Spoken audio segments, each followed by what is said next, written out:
बोलिए महाप्रभु श्री राम लाल जी पूर्ण पार ब्रह्म भगवान की जय। प्रिय मित्रों, आज फिर आपके समक्ष योग के शुद्ध विचार और योग के आसन लेकर आपके समक्ष उपस्थित हुआ हूँ। जैसा कि आपको पिछली वीडियो में मैंने बताया था कि अपनी बीमारी का स्वयं इलाज कैसे हो और अपनी बीमारी को किस प्रकार आप देख सकते हो।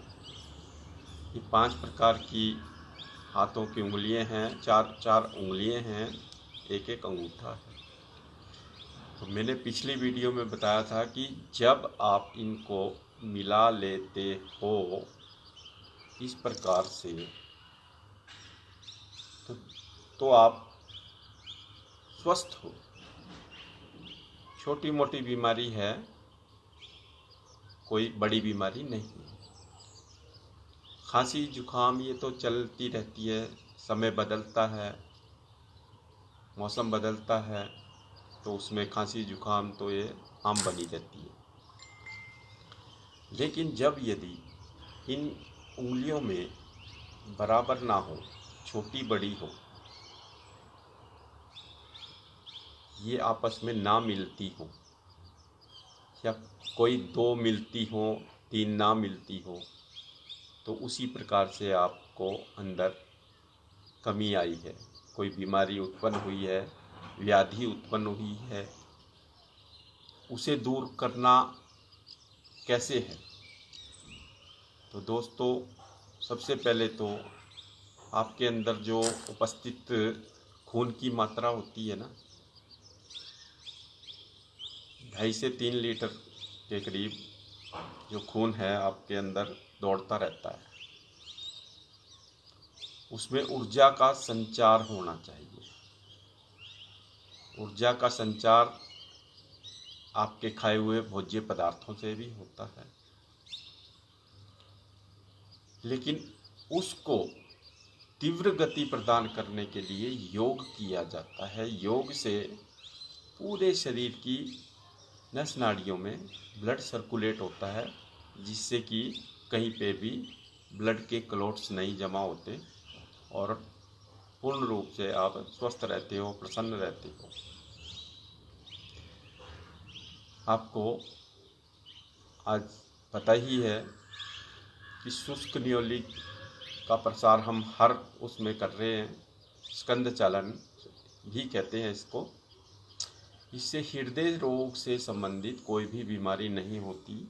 यहाँ के जो पूरे पार्ट ब्लड सर्कुलेट होता है चारों ओर से, कभी रुकावट नहीं आएगी इसको करने से। तो कुछ लोगों को जैसे कंधे नहीं घूमते, तो उनको पहली स्टेज ऐसे बताई जाती है कि आपको राउंड एंड राउंड अभ्यास करना है, उसके बाद दूसरे स्टेप में आना है। तो राउंड करेंगे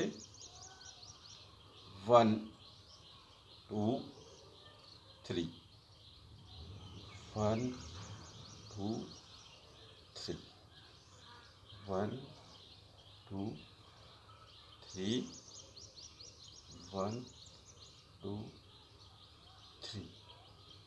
तो दोस्तों, एंटी क्लॉकवाइज किया जाता है। फिर दोनों से करेंगे, आगे से 3 2 3। इसको स्कंद चालन कहते हैं, शुष्क न्योली भी कहते हैं। वास्तविक अर्थ इसका शुष्क न्योली ही है। स्कंद चालन यानी कि कंधों को चलाना। शुष्क न्योली में जब आपको जैसे जैसे स्कंद चालन आपके कंधे चलने लग जाएं, राउंड एंड राउंड हो जाएं, तो उसके बाद दोनों हाथ घुटने पर रहें, रीढ़ की हड्डी सीधी रहे। दोस्तों, आसन करते हुए हमेशा रीढ़ की हड्डी सीधी रखनी चाहिए, और ये पूरे जीवन में आप अपना लो कि अपनी रीढ़ की जो हड्डी है, स्पाइनल जो है हमारी, वो सीधी रहनी चाहिए। जितनी ज़्यादा सीधी होगी उतना आप स्वस्थ रहोगे, मस्त रहोगे। आज हर तरह से बीमार है व्यक्ति, तो ऐसे ये मात्रा 50 से 100 बार कर सकते हैं आप। और इसके लाभ इतने हैं कि बताए नहीं जा सकते। खांसी जुकाम बुखार कभी नहीं होगा, हृदय रोग कभी नहीं होगा, किसी भी प्रकार से कोई दर्द नहीं होगा। अनेक प्रकार के कंधों के दर्द हैं, फ्रोजन का दर्द है, एकदम ठीक हो जाता है। गैप बता देते हैं डॉक्टर यहाँ पे, एकदम ठीक हो जाता है। दवाई की कोई आवश्यकता नहीं होती। मात्र 3 से 4 मिनट के अभ्यास में 100 बार हो जाता है। ये शुष्क न्योली करेंगे तो लाभ अवश्य मिलेगा आपको। एंजाइना पेन कभी नहीं होगी, किसी प्रकार से कोई रुकावट नहीं आएगी। 5-5 लाख रुपया लगता है आजकल ऑपरेशन का, स्टंट लगाने का, कभी आवश्यकता ही नहीं पड़ेगी। ये अवश्य करें दोस्तों। अब आता है दोस्तों, जैसे कि कंधों में दर्द होता है, स्पेंडोलाइट्स होता है लोगों के, और इतना भयंकर दर्द है,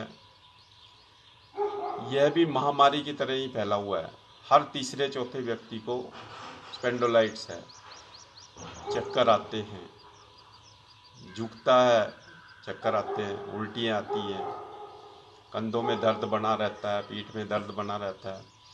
तो दोस्तों उसके लिए ये देखें, ये बनाए पहले, और दोनों हाथ के जो अंगूठे हैं ये ठोड़ी के नीचे लगा लें, नीचे लगाएं और सांस को भरते हुए ऊपर जाएं।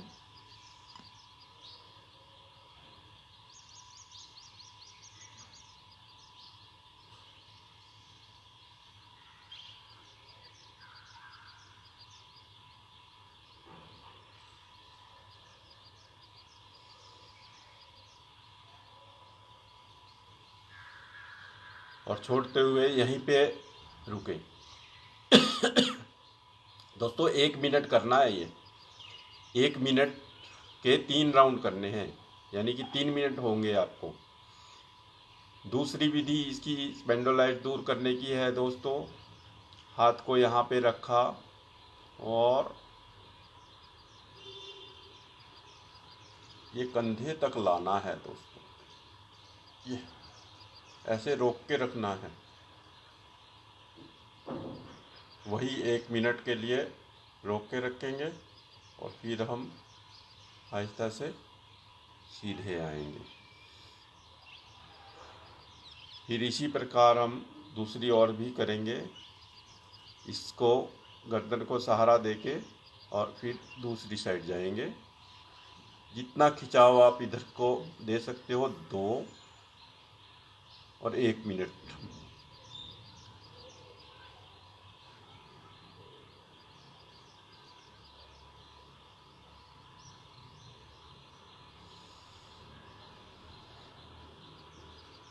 सबसे पहले हमने आपको ये बताया, ऊपर को देखें, पूरा स्ट्रेट देखें, स्पाइनल आपकी सीधी रहे, आंखें बंद भी हो सकती हैं, खुली भी रह सकती हैं। इससे स्पेंडोलाइट्स का जो दर्द है मित्रों, 2 या 3 दिन में बिल्कुल हल हो जाता है। आप देखते होंगे कईयों के पट्टे बंधे रहते हैं। दोस्तों एक मेरे मित्र थे अध्यापक वर्ग में, मुझे अच्छा नहीं लगा कि ये मेरे मित्र हैं और पट्टा लगा के जा रहे हैं। स्कूल में बच्चे भी इनसे क्या पूछेंगे कि क्यों हुआ, क्या हुआ गुरुजी, आप तो योग करने वाले हो। उन्होंने असल में योग सीखा था पहले, तो उनको मैं बुलाकर लाया। मैंने कहा भैया सुबह के समय आप मेरे को आधा आधा घंटा अपना दो, और मेरे को ये अच्छा नहीं लगता। वो कहने लगे ठीक है मैं संडे को आऊँगा, मेरी छुट्टी संडे को है। वो आए। दोस्तों आते ही सबसे पहले तो मैंने उनका पट्टा उतार के बाहर रख दिया। मैंने कहा इसकी एंट्री हमारे यहाँ नहीं चाहिए, आप आओ। उनका पट्टा बाहर ही रख दिया अपने आश्रम के कमरे से। और फिर उनको कई प्रकार से ये स्पेंडोलाइट्स की एक्सरसाइज कराई। मात्र 3 दिन में ही उन्होंने अपने आप ही बताया कि मेरे को अब इस पट्टे की कोई ज़रूरत नहीं है, और जो ये दर्द होता था वो भी नहीं है, अब पहले जैसा है। तो दोस्तों, मैंने कोई जादू नहीं किया, करा तो उन्होंने है। मैं सिर्फ बता सकता हूँ, करना आप सबके लिए स्वयं होगा। अब स्पेंडोलाइट्स का दर्द देखा, एकदम से दूर होगा दोस्तों। इसमें हल्कापन आ जाता है, गर्दन में यहाँ जो स्टिफनेस बढ़ती है ना, वो बिल्कुल ऐसे हो जाती है जैसे रुई की तरह दबने लग जाता है। देखेंगे आप, जैसे जैसे करेंगे 15 दिन का यदि अभ्यास हो जाता है तो आपके यहाँ पे जितनी भी तनाव रहता है, आपको इससे तनाव भी दूर हो जाता है। यहाँ पे बिल्कुल नरम मिलेगा आपको, बिल्कुल रुई की माफी, और वह आपके लिए बहुत लाभदायक है। इसी प्रकार से योग करने से हमारे अंदर फ्लेक्सिबिलिटी बनती है, हमारी हड्डियाँ जो हैं सॉफ्ट बनी रहती है, जिससे हमारी आयु बढ़ने के साथ साथ भी हमें उसका कोई प्रभाव नहीं पड़ता। और कुछ जो योग नहीं करते उनकी हड्डियाँ सख्त हो जाती है दोस्तों, किसी भी तरह से ना बैठ सकते हैं ना उठ सकते हैं। बड़ा दिक्कत का विषय है ये उन लोगों के लिए जिनकी हड्डियाँ सख्त हो जाती हैं। फ्लेक्सिबल बनी रहनी चाहिए। अब दोस्तों, आपके अंदर कार्य करने के प्रति क्षमता की कमी हो जाती है कि कर लेंगे, अभी कर रहा हूँ। घर के किसी बड़े मेंबर ने कोई कार्य बोला है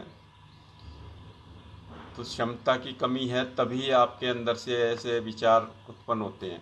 तो इसमें जो महावीर स्वामी हनुमान जी हैं, महावीर हैं, सबसे ज़्यादा वीर, उनसे ज़्यादा कोई वीर नहीं हुआ हनुमान जी से ज़्यादा। उनसे लिया गया है ये पर्वत आसन। पर्वत आसन की कई विधियाँ हैं, लेकिन ये बैठ के ऐसे किया जाता है। इसमें आप अपने अंदर से सांस को भरते हुए और आहिस्ता आहिस्ता हाथों को बहुत स्लोली ऊपर उठाएंगे और गर्दन भी ऊपर जाएगी।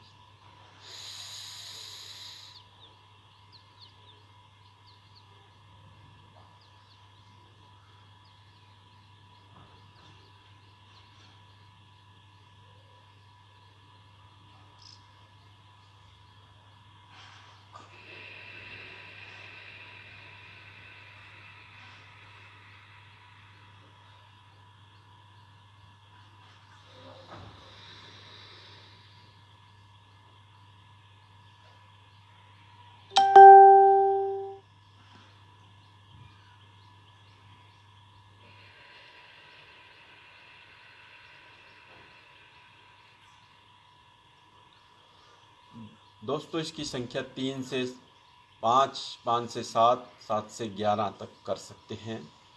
इससे आपके कंधों में ताकत आती है और नेगेटिविटी ख़त्म होती है दोस्तों। इससे आप सब कार्य कर सकते हो,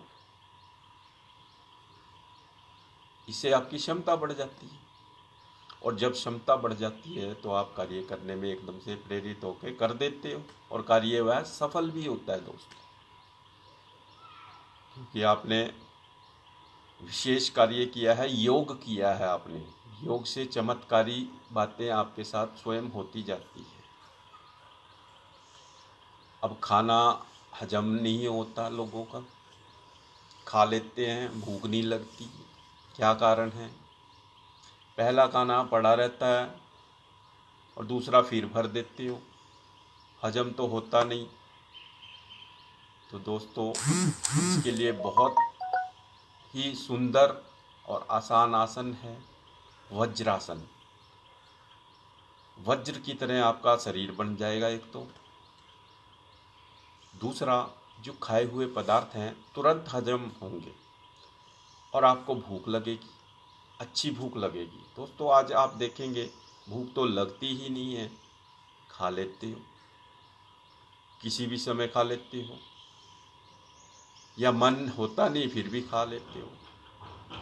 कभी देखना दोस्तों, जब भूख लगती है ना भूख में आपको जब कुछ भी दिया जाए ना, तो आप तुरंत उसको इतने इच्छा से खाते हो, चाहे वह सूखी रोटी ही हो, चाहे कल की हो, बासी रोटी भी हो। आपको भूख होनी चाहिए, भूख में आपको मूंगफली भी बादाम लगती है। इसी प्रकार से जो भी मिला वही आप खा जाओगे और हजम भी होगा। तो इसके लिए दोस्तों क्या करेंगे, दोनों पाँव को मोड़ेंगे। ये देखिए आप, ये मोड़े और पीछे जो पाँव को गद्दी बना ली, ये गद्दी बनाकर बैठ गए और दोनों हाथ सीधे।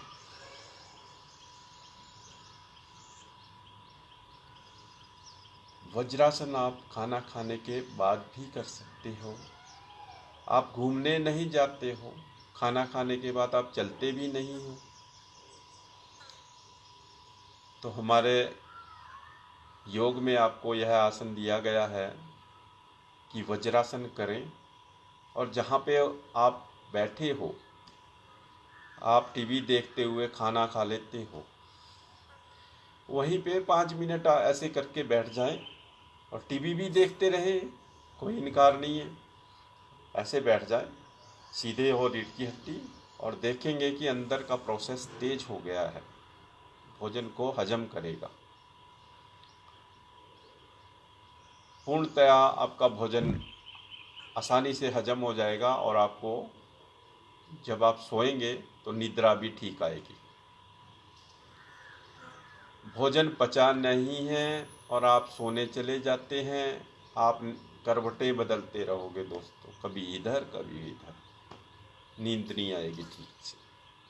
तो यह है वज्रासन, आपने देखा, वज्रासन से आपका भोजन हजम हो जाता है, भूख अच्छी लगती है,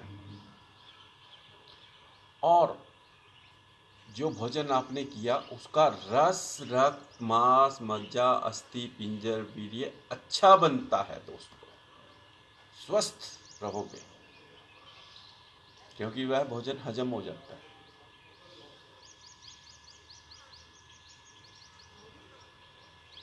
और एक और विधि आप सीखेंगे आज, चौथी विधि है आपको सिखा रहे हैं, जो आपके अंदर के इम्यून सिस्टम को स्ट्रॉन्ग करता है, रोग प्रतिरोधक क्षमता को बढ़ाता है। इसमें क्या है कि सांस को लेकर छोड़ते रहना है।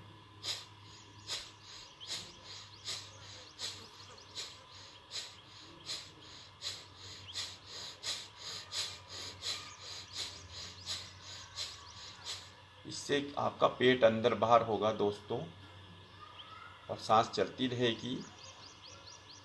20 बार करें, 50 बार करें, 100 बार तक करें। आपके अंदर रोगों से लड़ने की जो शक्ति है वह बढ़ जाती है। रोग प्रतिरोधक क्षमता, जैसे जैसे आपकी आयु बढ़ती है ना दोस्तों, वैसे वैसे आप अगर ये करोगे, इससे अंदर शक्ति जागृत भी होती है। वात पित्त कफ का भी शमन करती है, क्योंकि खाए हुए पदार्थ तो पेट में ही पहुंचते हैं। वहीं से वात पित्त कफ यदि वह अधिक मात्रा में है तो उनको सम मात्रा में लाती है। बढ़े हुए नहीं होने चाहिए ये दोस्तों, जो हमारे शरीर में व्याधियाँ उत्पन्न करते हैं, वात पित्त और कफ है। किसी भी, जैसे वात की अधिकता होगी तो वात से संबंधित आपको सभी रोग घेर लेंगे। पित्त की अधिकता होगी तो पित्त से संबंधित आपको सभी रोग घेर लेंगे। और कफ की अधिकता होगी तो आपको कफ से संबंधित सभी रोग घेर लेंगे। कफ से संबंधित बहुत से रोग हैं दोस्तों, मतलब रोगों का तो आपको मैं नाम गिना नहीं सकता, बहुत से हैं लाइन में, और लंबी लाइन है इन रोगों की। परंतु इन सभी रोगों को जो ठीक करता है वह योग ही करता है। आप योग करें और लाभ उठाएं। इसी के साथ आज की जय श्री प्रभु जी की। ओम नमो प्रभु श्री राम लाल जी पूर्ण पार ब्रह्म भगवान की जय।